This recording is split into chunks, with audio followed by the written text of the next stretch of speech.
கர்த்தருடைய பரிசுத்த நாமத்துக்கே மகிமை உண்டாவதாக. இன்னைக்கு கூட நம்ம ஆதியாகமம் 19வது அதிகாரத்தை பார்க்க போறோம்.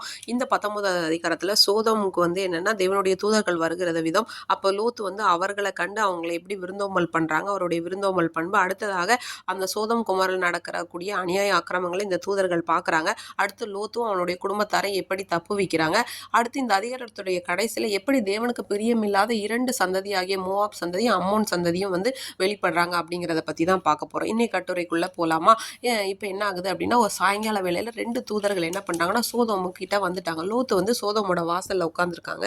அப்போ பார்த்துட்டு அவங்கள பார்த்துட்டு, ஆண்டவன் மாரே வாங்க வாங்க, நீங்கள் எங்கள் வீட்டுக்கு உங்கள் காலெல்லாம் கழுவி இருந்து சாப்பிட்டுட்டு போங்க அப்படின்னு சொல்கிறாங்க. உடனே அவங்க சொல்கிறாங்க தூதர்கள், இல்லை இல்லை நாங்கள் வெளியிலே படுத்துக்கிறோம் அப்படின்னு சொல்லி.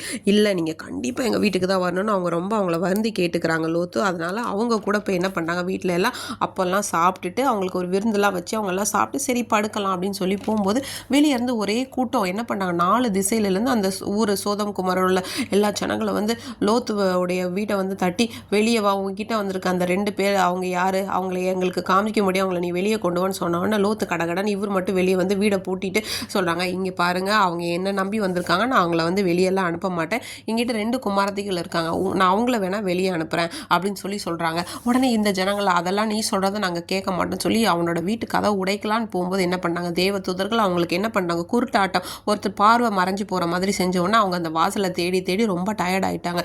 இப்போ என்னென்னா கூக்குரல் தேவ சமூகத்தில் எட்டினதுன்னு சொல்லி தான் இவங்க பார்க்க வந்தாங்க. ஆனால் இதை அவங்க கண்கூடாக பார்த்துட்டாங்க, இந்த ஜனங்கள் இப்படிப்பட்டவங்களாம் இருக்காங்களே அப்படின்னு சொல்லிட்டு என்ன பண்ணுறாங்கன்னா, லோத்துவை பார்த்து சொல்கிறாங்க, இங்கே பாரு, உனக்கு இந்த இடத்துல உனக்கு வேண்டியவங்க, உனக்கு தெரிஞ்சவங்க, ஒரு மருமக்க மாதிரி யாராவது இருந்தாங்கன்னா நீ அவங்களெல்லாம் வெளியே கூட்டிகிட்டு போயிடு. இந்த ஜனங்களுடைய கூக்குரல் தேவ சமூகத்தில் ரொம்பவே பெருசாக இருக்குது, இதை அழிக்க தான் ஏசப்பா எங்களை அனுப்பியிருக்காங்கன்னு சொன்ன உடனே என்ன ஆகுதுன்னா, லோத்து வேகமாக போய் இவங்களோட குமாரத்திகளை கல்யாணம் பண்ணிக்க போகிற மருமக்கள் இருப்பாங்கள்ல, மருமகன்கள் அவங்கள போய் கூப்பிட்றாங்க, நீ கிளம்பி வாங்க சீக்கிரம், இந்த மாதிரி தேவன் அழிக்க போகிறாரு, அது இப்போ எனக்கு சொல்லியிருக்காங்க வாங்கன்னு சொன்னால் அவங்க கிண்டல் பண்ணாங்க, பரியாசம் பண்ணினாங்க அப்படின்னு போட்டிருக்கு.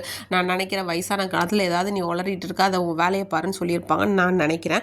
அப்போது வேற என்ன பண்ணுறது, ஒன்றுமே பண்ண முடியாது, லோத்து வந்துட்டாங்க. அப்புறம் நான் இப்போ இந்த தேசத்தை அழிக்க போகிறாங்க, நீ உன்னோட ஜீவனை தப்பு வைக்கும்படியாக உன் குடும்பத்தை நீங்கள் தூரமாக அந்த மலைக்கு ஓடிப்போங்கன்னு சொல்லிட்டு சொல்கிறாங்க அந்த தூதர்கள். இவங்க சொல்கிறாங்க, அவ்வளோ தூரம் எங்களால் போக முடியாது, நாங்கள் பக்கத்தில் இருக்கிற சின்ன ஊருக்கு நான் என்ன பண்ணுறேன், நான் இந்த சோவார் அந்த ஊருக்கு நான் வேணால் ஓடி போகிறேன் அப்படின்னு சொல்கிறாங்க. ஆனால் அவங்க என்ன பண்ணுறாங்க, ரொம்ப லேட் பண்ணுறாங்க, தாமதப்படுத்தினபடி அந்த 2 புருஷரை என்ன பண்ணுறாங்க, அவன் மனைவி கை, குமாரத்திகள் கை, லோத்தோட கையெல்லாம் பிடிச்சிட்டு அந்த பட்டணத்துக்கு வெளியே கொண்டு போய் விடுறாங்க.